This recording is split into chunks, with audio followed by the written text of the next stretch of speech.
Komnas HAM telah menerima 5 ponsel sitaan tim penyidik Polri dalam kasus tewasnya Brigadir Yosua. 5 ponsel sitaan ini diserahkan langsung oleh tim Cyber Polri.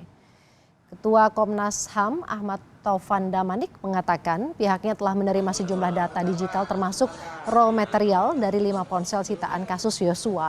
Komnas HAM menyebut hingga saat ini telah memiliki data dan informasi mendukung penyusunan konstruksi proses analisis terhadap ponsel ini. Diperkirakan akan memakan waktu selama 2 hari.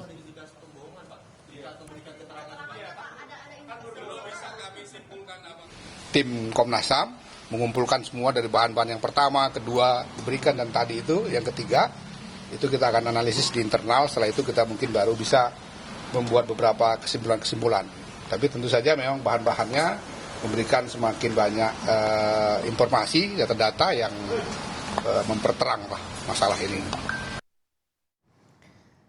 Sementara itu Komnas HAM kembali memeriksa tim Cyber Polri untuk melengkapi pemeriksaan digital forensik atas 5 dari 15 ponsel yang disita penyidik dalam kasus kematian Brigadir Yosua. Komnas HAM juga berencana menggelar pemeriksaan uji balistik hari Rabu besok dan akan memeriksa Irjen Verdi Sambo pada hari Kamis lusa.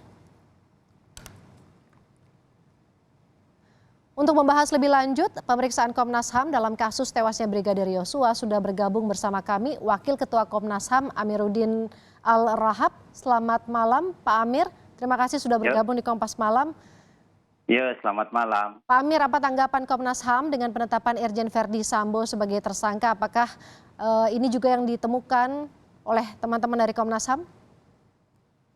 Iya, pertama yang ingin saya sampaikan tentu kita perlu ya mengapresiasi kerja dari tim khusus yang dibentuk Pak Kapolri, ya, sehingga persoalan ini tidak terus berlarut-larut lah, ya.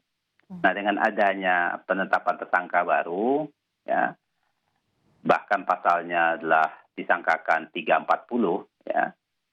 Nah, saya merasa kerja tim penyidik Polri sudah luar biasa itu, ya. Nah, itu saja, kita fokus saja kepada penyidik ini sekarang, yaitu penyidik tim khusus ini. Nah, sehingga kerja-kerja tim khusus ini bisa mempercepat, ya, menjawab apa yang menjadi pertanyaan masyarakat selama ini. Artinya ini ada 4 tersangka, apakah ada kemungkinan nama-nama lain karena totalnya saat ini 31 personel yang masih menjalani pemeriksaan, Pak Amir?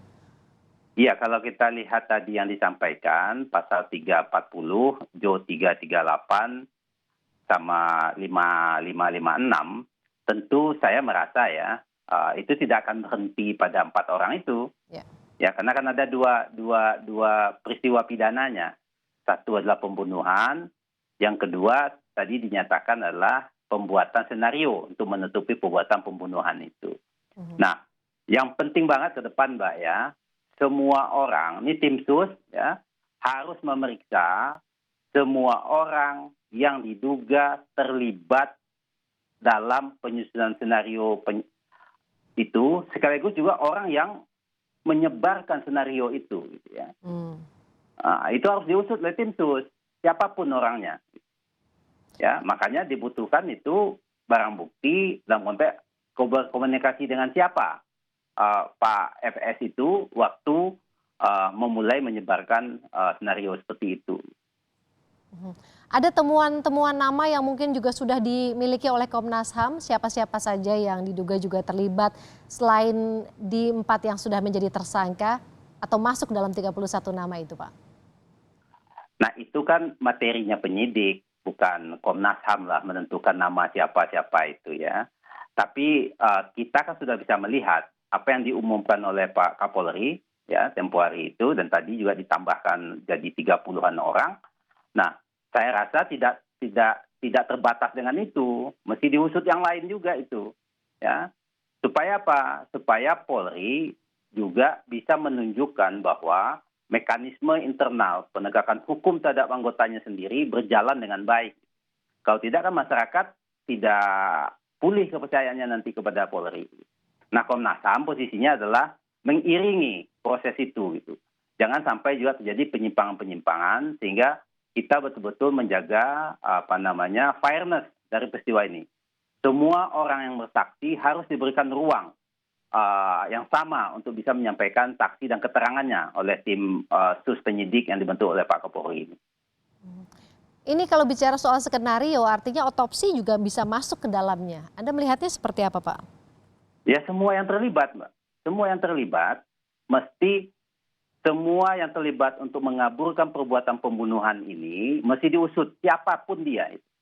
Kenapa? Karena 340 itu adalah pembunuhan berencana dan sementara mengaburkan peristiwa pembunuhan dengan menyusun skenario yang menyesatkan itu. Nah itu kan juga upaya menghalangi yang namanya penyidikan. Nah itu kan ada pasalnya di dalam KUHP kita itu mengenai itu. Besok Komnas HAM juga akan memeriksa kembali isi ponsel dari uji balistik. Kemudian juga lusa Komnas HAM akan memeriksa Irjen Verdi Sambo yang kini jadi tersangka. Seperti apa nanti dan juga bagaimana pemeriksaan yang akan berlangsung, Pak? Saya rasa Pak Verdi Sambo karena dia sudah tersangka di tim sus, konsentrasi saja dalam pemeriksaan di tim sus itu dulu ya. Sehingga betul-betul penyidikan Polri lah yang utama. Kenapa? Karena dalam undang-undang tentang Komnas HAM ini ada juga yang mengatakan jika proses penyidikannya lebih efektif atau proses hukumnya lebih efektif sedang berjalan, sebaiknya itu dijalankan dulu sebaik-baiknya. Jadi kemungkinan pemeriksaan ini bisa dikatakan lebih mudah gitu karena sudah ditetapkan tersangka. Fokus untuk dalam pemeriksaan seperti itu ya Pak Amir ya? Tidak ada yang mudah Mbak, tapi yang penting fokus menjadi utama kita untuk melihat ini. Kenapa? Karena ini peristiwanya kan karena sudah berjalin-jalin seperti ini, ya. Nah makanya perlu dipisah-pisah nih peristiwanya sehingga terang nanti siapa bertindak apa atas perbuatan yang mana gitu. Pak Amir, polisi ini belum menyampaikan motif pembunuhan. Apakah juga Komnas HAM akan mendalami soal ini? Soal motif itu ranahnya penyidik, Mbak. Kita tunggu aja penyidiknya gitu ya. Apa yang kemudian nanti akan disampaikan oleh penyidik terkait hal ini? Apa nanti yang membedakan pemeriksaan Komnas HAM dengan polisi terhadap Sambo, Pak? Nah, tadi saya katakan polisi itu kan penyidik pro justisia. Segala hal yang ditemukan oleh polisi adalah menjadi barang bukti. Sementara di Komnas HAM dia hanya keterangan sebagai petunjuk yang bisa dijadikan rekomendasi Komnas HAM kepada penyidik. Itu bedanya. Itu satu. Yang kedua, kerja Komnas HAM adalah menjaga berjalannya proses hukum ini secara fair kepada semua pihak. Ya, sehingga korban, dalam konteks ini keluarga korban, tidak merasa dirugikan dalam proses hukum. Nah, memastikan hal-hal sebetulnya tanggung jawab Komnas atau fungsi Komnas HAM sesungguhnya. Baik, nanti kita akan tunggu bagaimana jalannya pemeriksaan di hari Kamis besok dan juga esok ada hari Rabu ada uji balistik. Terima kasih Wakil Ketua Komnas HAM Amiruddin Al-Rahab sudah bergabung di Kompas Malam. Terima kasih. Sehat selalu Pak Amir.